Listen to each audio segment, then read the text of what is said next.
كذب أرسطاليسهم في قوله هذا وأسرف أيما هذيان. الغيث يفرغ في السحاب من السماء ويكيله ميكال بالميزان.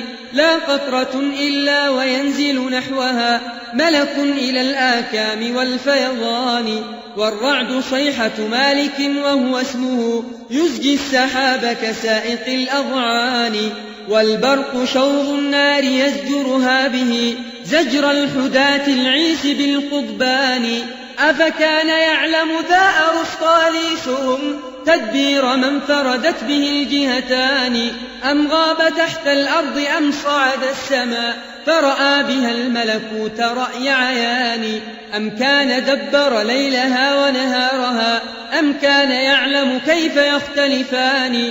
أم سار بطليموس بين نجومها حتى رأى السيار والمتواني.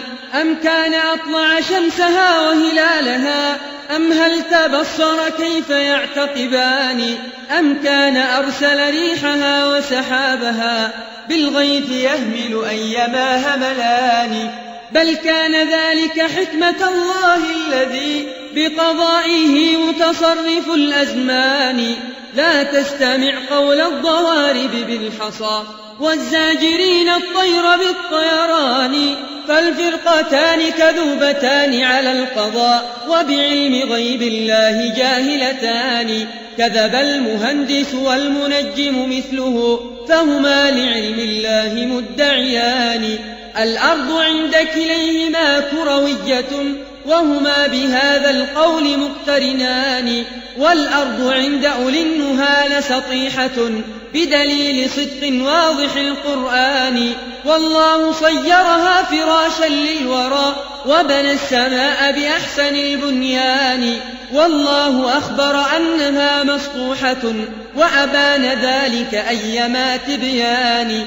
أأحاط بالأرض المحيطة علمهم أم بالجبال الشمخ الأكنان. أم يخبرون بطولها وبعرضها أم هل هما في القدر مستويان. أم فجروا أنهارها وعيونها ماء به يروى ظما العطشان. أم أخرجوا أثمارها ونباتها والنخل ذات الطلع والقنوان. أم هل لهم علم بعد ثمارها أم باختلاف الطعم والألوان. الله أحكم خلق ذلك كله صنعا وأتقن أيما إتقان. قل للطبيب الفيلسوف بزعمه إن الطبيعة علمها برهان.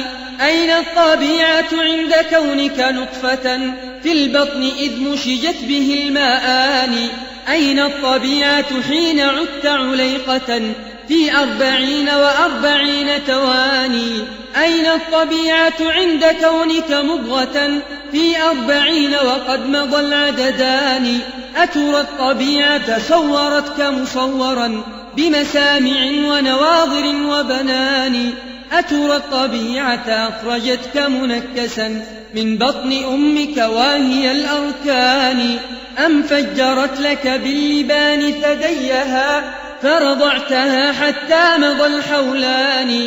أم صيرت في والديك محبة فهما بما يرضيك مغتبطان. يا فيلسوف لقد شغلت عن الهدى بالمنطق الرومي واليوناني. وشريعة الإسلام أفضل شرعة دين النبي الصادق العدنان. هو دين رب العالمين وشرعه وهو القديم وسيد الأديان. هو دين آدم والملائك قبله هو دين نوح صاحب الطوفان. وله دعا هود النبي وصالح وهما لدين الله معتقدان. وبه أتى لوط وصاحب مدين فكلاهما في الدين مجتهدان. هو دين إبراهيم وابنيه معا وبه نجا من نفحة النيران. وبه حمى الله الذبيح من البلاء لما فداه بأعظم القربان. هو دين يعقوب النبي ويونس وكلاهما في الله مبتليان. هو دين داود الخليفة وابنه وبه أذل له ملوك الجان. هو دين يحيى مع أبيه وأمه، نعم الصبي وحبذا الشيخان. وله دعا عيسى ابن مريم قومه، لم يدعهم لعبادة الصلبان. والله أنطقه صبيا بالهدى في المهد ثم سما على الصبيان. وكمال دين الله شرع محمد، صلى عليه منزل القرآن. الطيب الزاكي الذي لم يجتمع يوما على زلل له أبوان. الطاهر النسوان والولد الذي من ظهره الزهراء والحسنان. وأولو النبوة والهدى ما منهم أحد يهودي ولا نصراني، بل مسلمون ومؤمنون بربهم حنفاء في الإسرار والإعلان. ولملة الإسلام 5 عقائد، والله أنطقني بها وهداني. لا تعص ربك قائلا أو فاعلا، فكلاهما في الصحف مكتوبان. جمل زمانك بالسكوت فإنه زين الحليم وسترة الحيران. كن حلس بيتك إن سمعت بفتنة، وتوق كل منافق فتان. أد الفرائض لا تكن متوانيا، فتكون عند الله شر مهان. أدم السواك مع الوضوء فإنه مرضي الإله مطهر الأسنان. سم الإله لدى الوضوء بنية، ثم استعذ من فتنة الولهان. فأساس أعمال الورى نياتهم، وعلى الأساس قواعد البنيان. أسبغ وضوءك لا تفرق شمله، فالفور والإسباغ مفترضان. فإذا انتشقت فلا تبالغ جيدا، لكنه شم بلا إمعان. وعليك فرضا غسل وجهك كله، والماء متبع به الجفنان. واغسل يديك إلى المرافق مسبغا، فكلاهما في الغسل مدخولان. وامسح برأسك كله مستوفيا، والماء ممسوح به الأذنان. وكذا التمضمض في وضوئك سنة، بالماء ثم تمجه الشفتان. والوجه والكفان غسل كليهما فرض، ويدخل فيهما العظمان. غسل اليدين لدى الوضوء نظافة، أمر النبي بها على استحسان. سيما إذا ما قمت في غسق الدجى، واستيقظت من نومك العينان. وكذلك الرجلان غسلهما معا فرض، ويدخل فيهما الكعبان. لا تستمع قول الروافض، إنهم من رأيهم أن تمسح الرجلان. يتأولون قراءة منسوخة بقراءة وهما منزلتان. إحداهما نزلت لتنسخ أختها، لكنهما في الصحف مثبتتان. غسل النبي وصحبه أقدامهم، لم يختلف في غسلهم رجلان.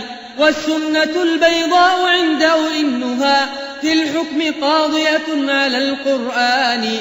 فإذا استوت رجلاك في خفيهما، وهما من الأحداث طاهرتان، وأردت تجديد الطهارة محدثا، فتمامها أن يمسح الخفان.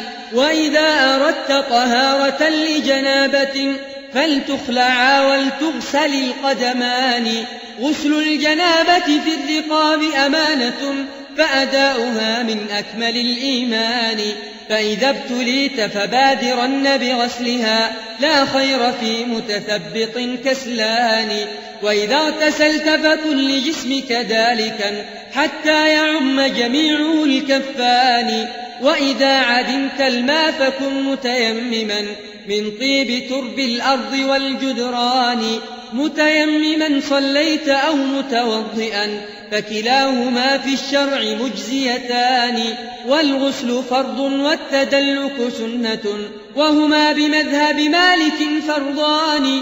والماء ما لم تستحل أوصافه بنجاسة أو سائر الأدهان. فإذا صفى في لونه أو طعمه مع ريحه من جملة الأضغان، فهناك سمي طاهرا ومطهرا، هذان أبلغ وصفه هذان. فإذا صفى في لونه أو طعمه من حمأة الآبار والغيران، جاز الوضوء لنا به وطهورنا، فاسمع بقلب حاضر يقظان. ومتى تمت في الماء نفس لم يجز منه الطهور لعلة السيلان، إلا إذا كان الغدير مرجرجا غدقا بلا كيل ولا ميزان، أو كانت الميتات مما لم تسل والماء قليل طاب للغسلان. والبحر أجمعه طهور ماؤه، وتحل ميتته من الحيتان. إياك نفسك والعدو وكيده، فكلاهما لأذاك مبتديان. واحذر وضوءك مفرطا ومفرطا، فكلاهما في العلم محذوران. فقليل مائك في وضوئك خدعة، لتعود صحته إلى البطلان، وتعود مغسولاته ممسوحة، فاحذر غرور المارد الخوان. وكثير مائك في وضوئك بدعة، يدعو إلى الوسواس والهملان. لا تكثرن ولا تقلل واقتصد، فالقصد والتوفيق مصطحبان. وإذا استطبت ففي الحديث ثلاثة، لم يجزنا حجر ولا حجران. من أجل أن لكل مخرج غائط شرجا تضم عليه ناحيتان. وإذا الأذى قد جاز موضع عادة، لم يجز إلا الماء بالإمعان. نقض الوضوء بقبلة أو لمسة، أو طول نوم أو بمس ختان، أو بوله أو غائط أو نومة، أو نفخة في السر والإعلان. ومن المذي أو الودي كلاهما، من حيث يبدو البول ينحدران. ولربما نفخ الخبيث بمكره، حتى يضم لنفخه الفخذان. وبيان ذلك صوته أو ريحه، هاتان بينتان صادقتان. والغسل فرض من 3 أوجه، دفق المني وحيضة النسوان. إنزاله في نومه أو يقظة، حالان للتطهير موجبتان. وتطهر الزوجين فرض واجب عند الجماع إذا التقى الفرجان. فكلاهما إن أنزلا أو أكسلا، فهما بحكم الشرع يغتسلان. واغسل إذا أمذيت فرجك كله، والأنثيان فليس يفترضان. والحيض والنفساء أصل واحد، عند انقطاع الدم يغتسلان. وإذا أعادت بعد شهرين الدماء، تلك استحاضة بعد ذي الشهران. فلتغتسل لصلاتها وصيامها، والمستحاضة